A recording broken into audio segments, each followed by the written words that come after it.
बच्चों टॉपिक जो डिस्कस करने जा रहे हैं आज का ये है टोटल इंटरनल रिफ्लेक्शन। इस फिनोमेना का नाम है टोटल इंटरनल रिफ्लेक्शन। ये हमारा लाइट चैप्टर का टॉपिक है, टोटल इंटरनल रिफ्लेक्शन। इस टॉपिक को स्टार्ट करने से पहले हम लोग को जो टॉपिक पहले पढ़ना पड़ेगा वो है बेटा क्रिटिकल एंगल। ठीक है, हम लोग जिस टॉपिक को पढ़ने जा रहे हैं अभी वो है क्रिटिकल एंगल। क्या होता है क्रिटिकल एंगल, जरा इसके बारे में जान लें। अभी तक तुमने ये पढ़ा है कि लाइट जो है बेटा वो रेयर मीडियम से डेंसर मीडियम में ट्रांसफर कर देती है। अभी तक आपने ये पढ़ा कि लाइट आपकी, मान लीजिए ये आपकी मीडियम है और इस मीडियम में आपका इस तरफ है एयर, यहाँ एयर है और मान लीजिए यहाँ पे वाटर है। ठीक, अभी तक आपने ये पढ़ा कि लाइट जो है वो अगर रेयर मीडियम से, यहाँ पे हमने नॉर्मल ड्रॉ कर दिया, ये नॉर्मल हो गया, ये एंगल आई हो गई बेटा। लाइट यहाँ पर रेयर मीडियम से डेंसर मीडियम में आ रही है। ये हमारा रेयर मीडियम और ये आपका डेंसर मीडियम। आपको पता है कि लाइट जब रेयर से डेंसर पे आती है तो वहां पर लाइट नॉर्मल की तरफ बेंड हो जाती है। तो ये light after refraction by this surface ये नॉर्मल की तरफ रिफ्रैक्ट हो गई। तो जैसे ही यहाँ पर रिफ्रैक्शन होगा, अभी तक आपने ये पढ़ा था, इसका मतलब ये है कि जब लाइट रेयर से डेंसर में आती है तो उस केस में एंगल आर जो होगा वो हमेशा एंगल आई से लेस होगा। ठीक है, ये अभी तक का केस तुमने पढ़ा। लेकिन अब यहाँ पे केस डिफरेंट होने जा रहा है। अब हम लोग जो पढ़ने जा रहे हैं उसमें लाइट को हम डेंसर मीडियम से रेयर मीडियम में ट्रांसफर करेंगे। बहुत ध्यान से देखिएगा इस पर्टिकुलर केस को। ये मान लीजिए आपका एयर, ये जो मीडियम है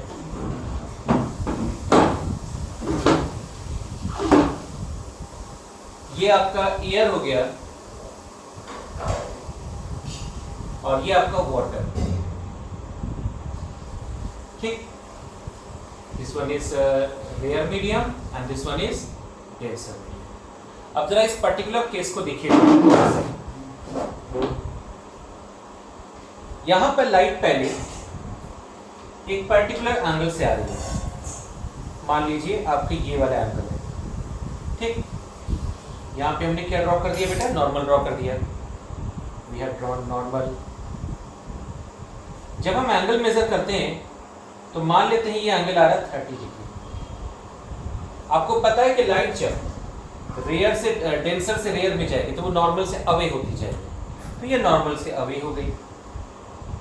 ये मानते हैं कि ये जो एंगल है ये मान लीजिए 70 डिग्री है, एज्यूम किया। अब सेकंड केस में हम लाइट को डिफरेंट एंगल से ला रहे हैं, इस एंगल से इंक्रीज करा दे रहे हैं। अब जो एंगल है वो नॉर्मल से जो एंगल बना रहा है मान लेते हैं 40 डिग्री पे आ रहा है। ठीक है, ये हमने 40 डिग्री कर दिया। आपको पता है कि लाइट जब डेंसर से रेयर में जाएगी तो अगेन नॉर्मल से अवे हो जाएगी। तो ये लाइट नॉर्मल से अवे हो गई। मान लेते हैं ये जो एंगल है दिस वन इज 80 डिग्री। अब क्या होता है, थर्ड केस में लाइट को हम फिर से थोड़ा सा डिफरेंट एंगल पे लाते हैं। मान लीजिए लाइट अब जो आ रही है वो नॉर्मल के साथ, बहुत ध्यान से देखना बेटा, इस लाइट पे जो एंगल बना रही है इसे हमने एज्यूम किया इट्स 47 डिग्री। जैसे ही मैंने इसको 47 किया बेटा तो हम देखते क्या है कि लाइट यहाँ पर ये जो सरफेस देख रहे हो, ये वाला सरफेस, इस सरफेस के अलोंग चली जा रही है। मतलब यहाँ से बता सकते हो यहाँ पे एंगल कितना का बन रहा है, यहाँ पे जो एंगल बन रहा है वो दैट इज 90 डिग्री। यानी अगर हम एक चार्ट बनाने की कोशिश करें तो वो चार्ट हमारा कुछ इस तरह का बनेगा। इस तरफ I लिखते हैं और इस तरफ R लिखते हैं, और उस चार्ट में हम कुछ वैल्यूज नोट करेंगे। वो कौन कौन सी वैल्यूज है देखते जाओ। सबसे पहले I की वैल्यू हमारी है 30 degree. Next value is 40 degree और next value is 47 degree. 30 degree पे हम पाते हैं इट्स 70 डिग्री। ये सारे एज्यूम्ड वैल्यूज हैं। 40 पे हम पाते हैं इट्स 80 डिग्री और 47 पे पाते हैं 90 डिग्री। गौर से देखो, ये जो पर्टिकुलर एंगल आप देख रहे हो, ये जो पर्टिकुलर एंगल I देख रहे हो, जिस पर एंगल R आपका 90 डिग्री हो रहा है, इसी पर्टिकुलर एंगल ऑफ इंसिडेंस को हम लोग क्रिटिकल एंगल कहते हैं। यानी ये जो एंगल है इसे कहेंगे एंगल C, और ये हमारा क्या कहलाएगा, इसको कहेंगे क्रिटिकल एंगल। अब क्रिटिकल एंगल है क्या, इसका डेफिनेशन अगर हम लिखने की कोशिश करें तो आप इसका डेफिनेशन कैसे लिखेंगे देखते जाइए। Critical angle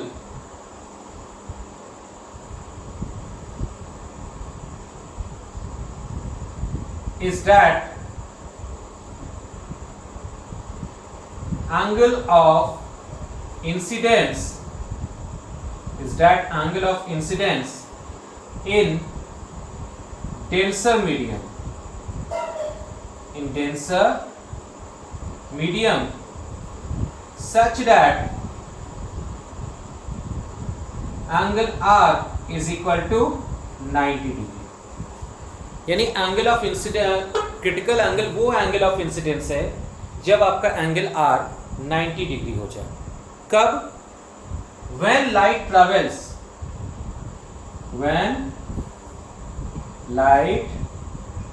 travels from denser medium to rare medium,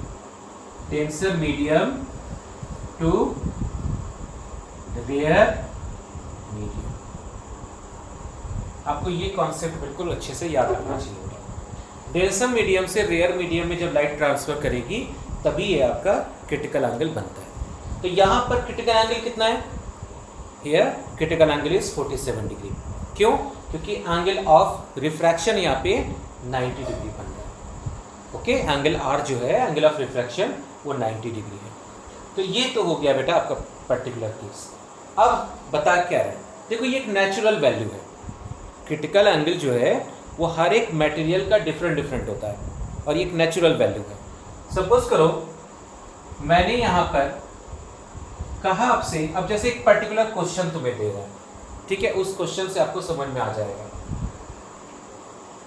जब आपका एंगल I एंगल C के इक्वल होगा, यानी एंगल I तो डिफरेंट वैल्यूज है और एंगल C पहले से ही गिवन है।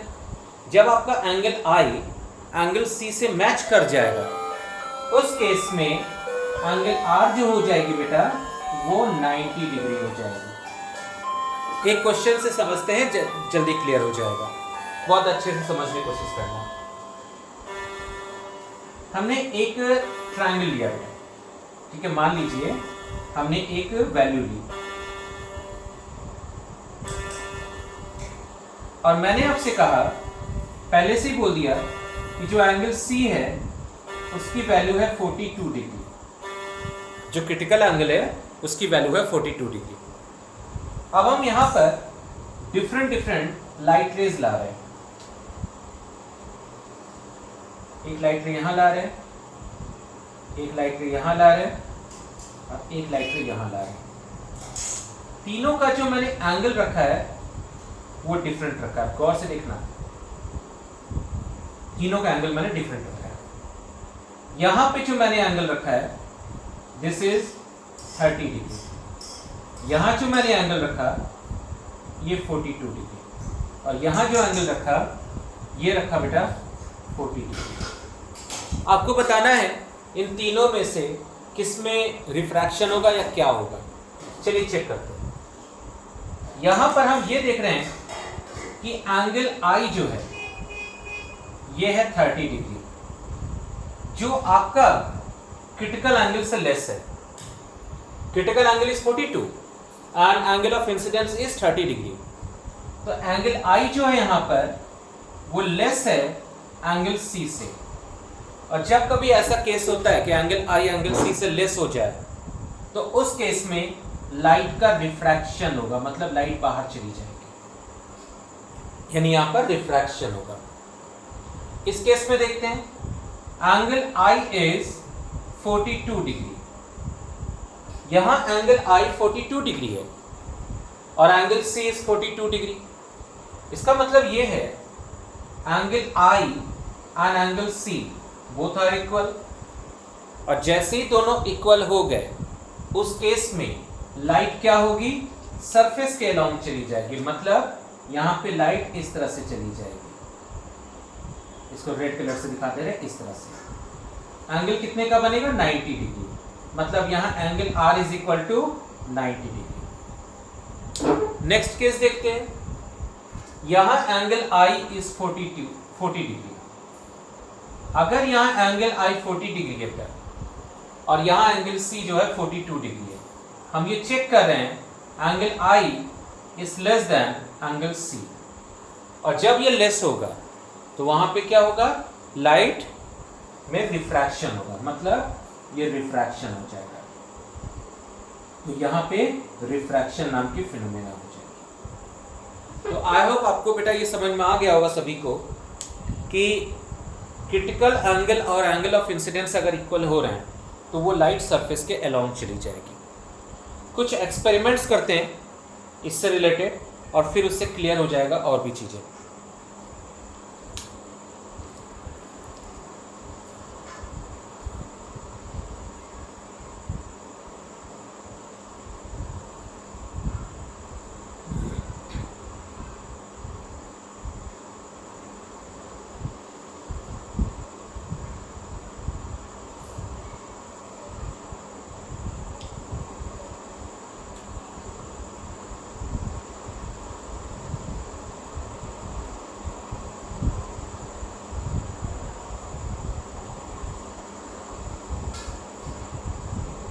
ये ट्रायंगल है और ये ट्रायंगल है आइसोसेलेस ट्रायंगल। इट मींस ये एंगल है 45 डिग्री, ये एंगल है 45 डिग्री और ये एंगल है 90 डिग्री।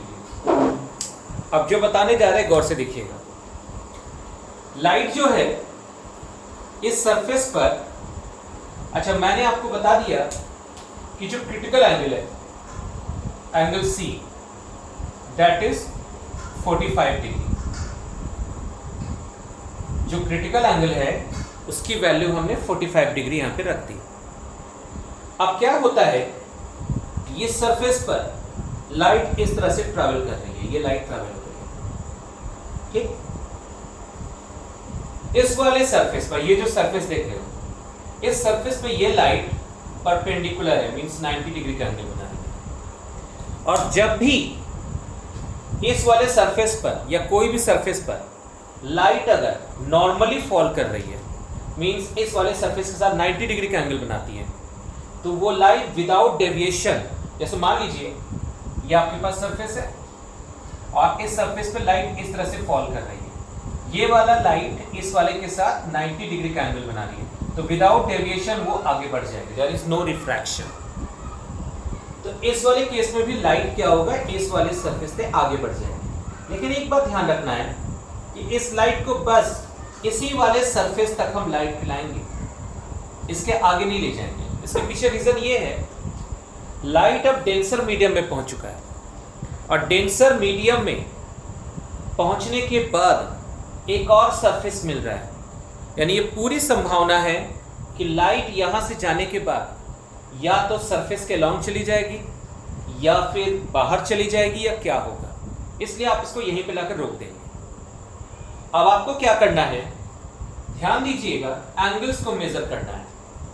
कैसे करेंगे देखते जाइए।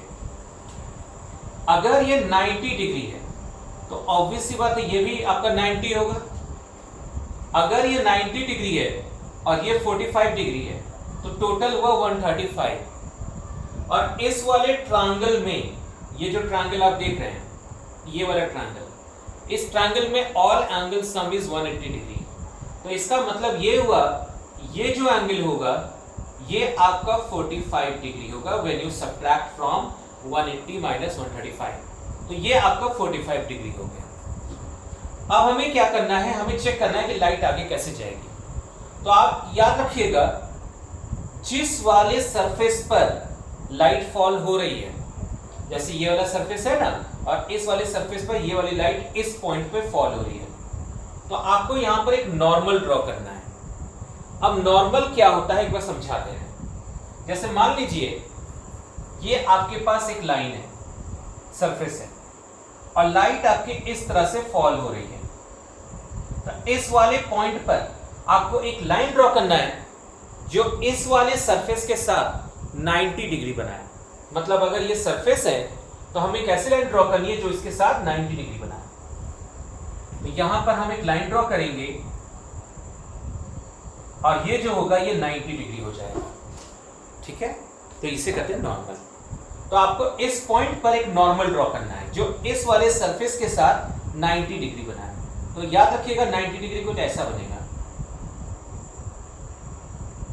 ठीक, ये नॉर्मल हो गया आपका। अब चेक करें कि अगर ये 45 डिग्री है तो ये वाला एंगल कितने का होगा। देखिए यहां से लेकर यहां तक टोटल एंगल कितना है बेटा, 90 डिग्री, और ये एंगल है 45 डिग्री।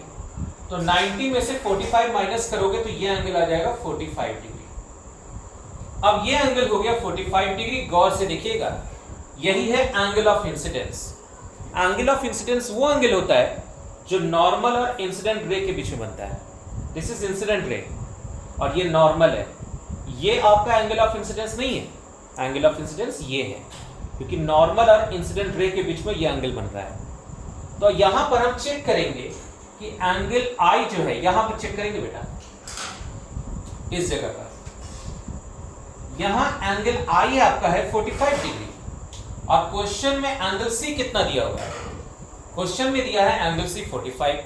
तो हम ये देख रहे हैं कि एंगल आई और एंगल सी आपस में इक्वल है। और आपको पता है कि जब लाइट रे आपस में इक्वल होते हैं, सॉरी, जब एंगल्स आपस में इक्वल होते हैं, angle of incidence and critical angle, तो लाइट सरफेस के अलोंग चली जाती है। तो लाइट यहां पर सरफेस के अलोंग चली गई।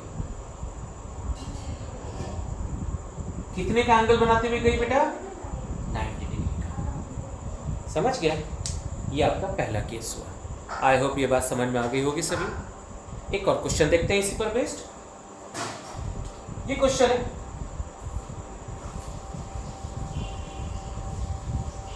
ये सरफेस है और ये एक तरह से क्वाड्रेंट टाइप का ले लिया हमने, ये ग्लास है। क्वेश्चन में कहा गया कि जो क्रिटिकल एंगल है ग्लास के लिए दैट इज 42 डिग्री। ठीक है, क्वेश्चन के अकॉर्डिंग एंगल सी कितना दिया हुआ है, 42 डिग्री दिया है। अब क्या करेंगे, गौर से देखो, यहां पर जैसे ही लाइट 42 डिग्री यहां पे दी हुई है, तो सबसे पहले क्वेश्चन के अकॉर्डिंग लाइट इस तरह से फॉल हो रही है। आपको बता दें कि ये जो लाइट फॉल हो रही है वो इस वाले सरफेस पर 90 डिग्री का एंगल बना रही है। ठीक है, इसी वजह से ये आगे बढ़ गई, इस वाले सरफेस के साथ ये 90 डिग्री का एंगल बना रही है, इस वजह से आगे बढ़ गई।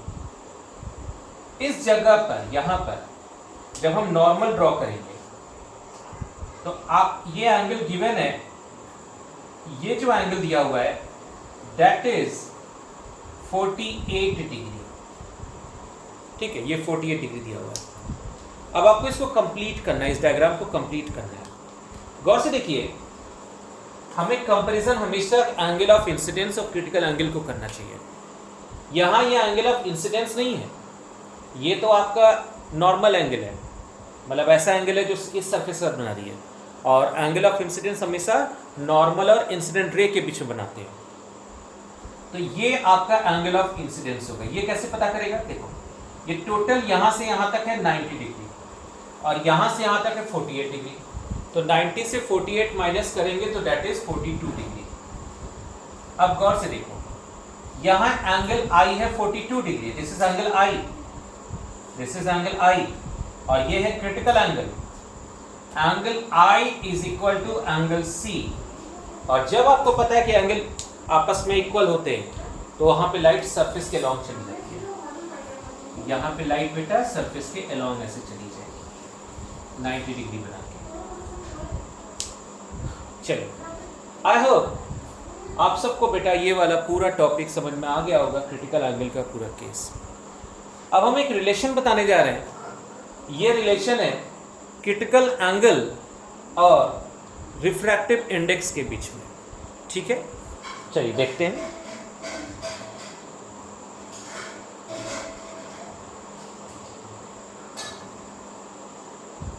अभी हम टोटल इंटरनल रिफ्लेक्शन के टॉपिक पे नहीं आ रहे हैं, ठीक है, क्योंकि इसकी बात का ये टॉपिक है।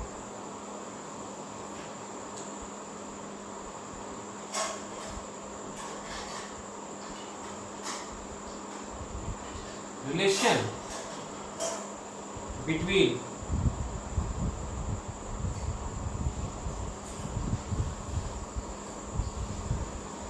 refractive index and critical angle।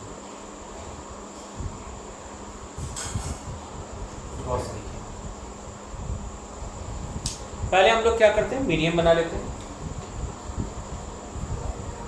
ये मीडियम है, मान लीजिए ये रेयर मीडियम है और ये डेंसर मीडियम है। एग्जाम्पल के तौर पे हम एयर और वाटर का एग्जाम्पल लेते हैं, ठीक है, एयर और वाटर का एग्जाम्पल। लाइट यहां पर इस तरह से आ रही है,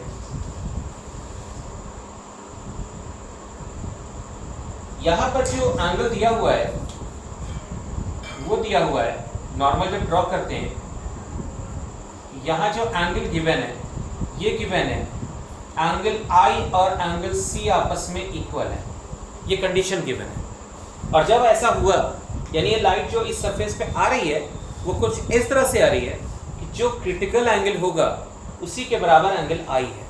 और जब ऐसा केस होता है तो आपको पता है कि लाइट क्या होती है, सरफेस के अलॉन्ग चली जाती है। यानी यहाँ पे एंगल आर जो है वो आपका 90 डिग्री है, ठीक है, ये आपका केस हो गया।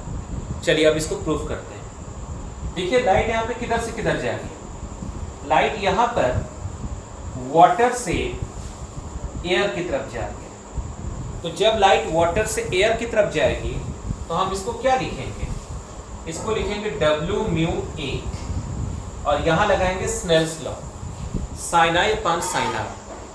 यहाँ साइन आई क्या हो जाएगा, साइन आई पहले लिख देते हैं और फिर लिखते हैं साइन आर, यहाँ वैल्यू पुट करते हैं। W mu A is equal to sine I की जगह पर क्या है, आई की जगह पर बेटा एंगल सी, तो एंगल सी लिख देते हैं साइन सी, और साइन आर की जगह पर क्या हो जाएगा, साइन 90। साइन 90 की वैल्यू होती है 1। यहां से W mu A is equal to आ जाएगा साइन सी अपॉन 1। तो यहां से बेटा अब आप लगाइए प्रिंसिपल ऑफ रिवर्सिबिलिटी।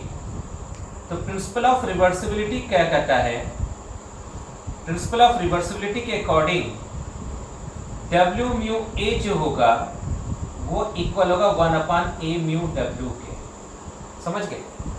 तो इस चीज को हम यहां लिख सकते हैं, यहां लिख सकते हैं sine C is equal to 1 upon A mu W। तो A mu W is equal to 1 upon sine C। इसका मतलब कि जो रिफ्रैक्टिव इंडेक्स होगा वो 1 अपॉन साइन C के इक्वल होगा। इसका मतलब समझ रहे हो कि जो रिफ्रैक्टिव इंडेक्स होता है वो क्रिटिकल एंगल के इनवर्सली प्रोपोर्शनल होता है। क्रिटिकल एंगल कौन कौन से फैक्टर्स पे डिपेंड करेगा? तो क्रिटिकल एंगल बेटा 2 फैक्टर पे डिपेंड करता है। क्रिटिकल एंगल डिपेंड करता है सबसे पहले टेम्परेचर ऑफ द मीडियम, यानी जो हम लोग इस्तेमाल कर रहे हैं उसका टेम्परेचर क्या है। And the second thing, wavelength of colour of light. जो कलर हम लोग इस्तेमाल कर रहे हैं वो आपका उसका वेवलेंथ क्या है, उस वेवलेंथ के पर डिपेंड करता है। ठीक है, तो ये आपका बेटा फैक्टर हो गया क्रिटिकल एंगल का। नेक्स्ट लेक्चर जो होगा वो आपका TIR पे बेस्ड होगा, टोटल इंटरनल रिफ्लेक्शन पे बेस्ड होगा।